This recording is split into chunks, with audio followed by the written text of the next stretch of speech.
if you use like an older model, and Kat was talking about this in your keynote, I thought that was like really good.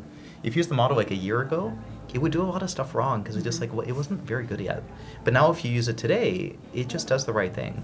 And so there's this kind of interaction and maybe like human-computer design problem where you want people to build trust. Right. And as the person using it, you have to kind of learn the boundary of like what can this do. And the hardest part is it changes with every model. Right. You build a mental model of here's what Opus 4.6 can do, and then 4.7 comes out, it is so much more capable, and you have to kind of relearn what can I safely task it with. How do you explain that to someone who, a CFO or a CEO who, doesn't know exactly how quickly these tools are moving and advancing?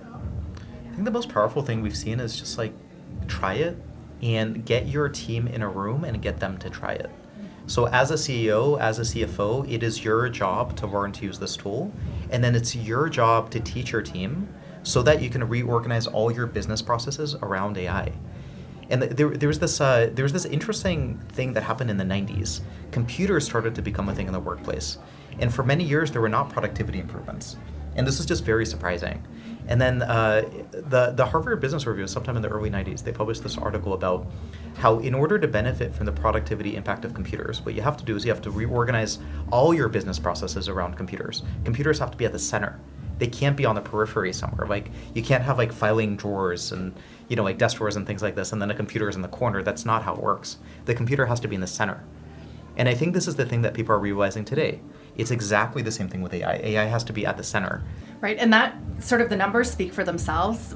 You guys said, I think a year ago, that 90 to 95% of Claude code was written by Claude. What is that number today? 100%. 100%. So what does your job look like? We're prompting it where I think there is a lot more value in like deciding the right thing to build, because now that building things is so easy, the judgment of what is worth building, what is an amazing user experience, that part is actually much harder. Do you need software engineers anymore, or do you need prompters and project managers? Software engineering has always changed. My grandfather used to program, and he programmed in punch cards. And back in the day, this is what programming looked like. It was this piece of paper, and you poke holes in it, and this is how you write a program. And then at some point in the 50s, this started to become software. And people realized, actually, it doesn't have to be in paper. Software can be a thing. And that was the thing for 70 years.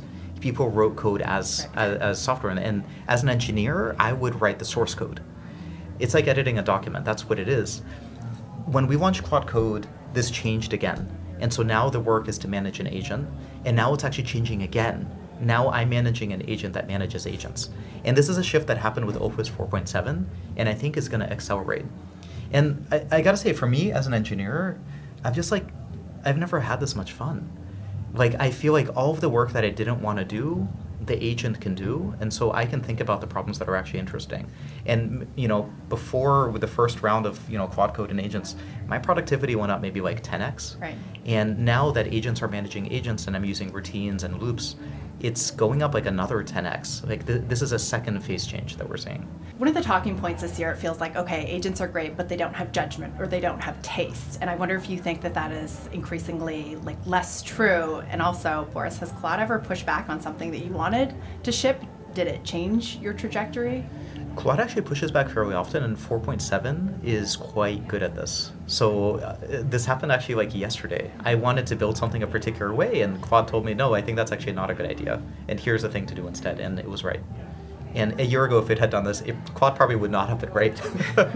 But now it is. And I think we have this tendency to think about, well, here's this thing the agent can't do yet, and this must be like a thing it can never do. But actually what's happening is the rate of progress is so quick that something like taste, I think the agent will be able to do quite soon. And Claude's sense of taste is improving, and I would expect that to continue to improve. Judgment too? Yeah, and I think you can see this both in the quality of the designs that it produces. So Claude is known to make beautiful front-end apps, but if you look over time, like the apps have gone so much nicer between Sonnet 3.5 and Opus 4.7. And we also see this in code quality. Like in the past, people were like, oh yeah, like the agents just like can't write high quality code. And in the past, yes, you did have to handhold them a lot and give them very specific detailed guidance. That's but like these this word days, like vibe code. yeah. But now you can actually get there with like a really good Claude MD and memory system and a really good prompt. Yeah, we've been trying to find like a new word for this because like vibe code just doesn't do it justice Right. anymore. Because now it's just writing the code, and what changed like maybe It's not a 6 months vibe ago. anymore. Is that what you mean? It's not. It's just better code than what I would have written. It's Okay. production code. It's production code. It's like the agent is doing the code. Where maybe it should be like agentic engineering. Like there's got to be some better word to talk about what's happening. Right. We got to think about that one. Needs to be like buzzy and understandable. Agent engineering may not fly so well in the media or in the mainstream or on Wall Street for that matter. To me, this is like a printing press moment. Like everyone is starting to become able to write software in a way that wasn't the case before. Absolutely. And it was, this was the case for literacy, like 500 years ago. And because everyone can read and write, it makes it possible to have the modern world. Right. Without reading and writing, the Renaissance could not have happened. The Industrial Revolution could not have happened. It just opens up the possibility for everyone so much. And I think this is what we're about to start to see. Like the amount of innovation that's going to come out of this is just tremendous. And it's very difficult to imagine right now. And the fear that comes along with it, though, too, I hear often, fear of displacement as we go through this, like, basically enormous transition. Last question for you guys, because we're almost out of time. What is the one thing that you've shipped this year that you're going to be proudest of in 10 years? And then the thing that you might be most haunted by in 10 years? Kat, maybe you first. Ooh. I think we might have the same answer for the excited one. Yeah. Does it start with an R? Oh, I was going to say loops, but yeah. Oh, so yeah, I was going to say routines. Yeah. No, I think the direction that we're moving in with Claude is that it should be able to do more work for you behind the scenes. You should be able to manage a lot in parallel, and it should be proactive.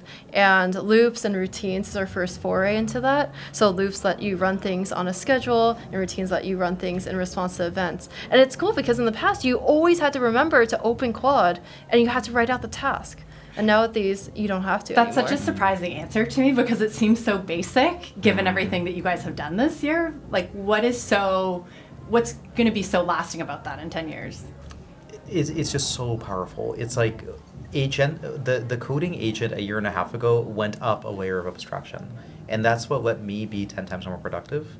Routines go up another layer of abstraction. It's an agent that prompts Claude.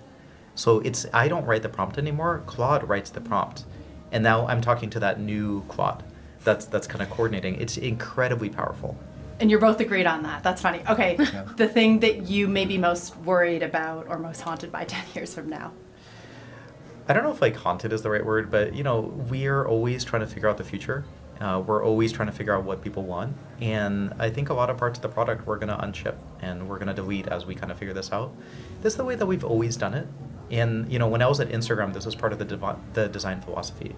You want to keep the product simple, so it's like nice to use. You don't want to have 1,000 features. And so for us, we're just going to keep deleting things, hopefully at the same rate at which we build new stuff. So important to delete things as you go along. Really important, just to keep it simple. Yeah. Right. Thank you both so much for the time. Really appreciate it.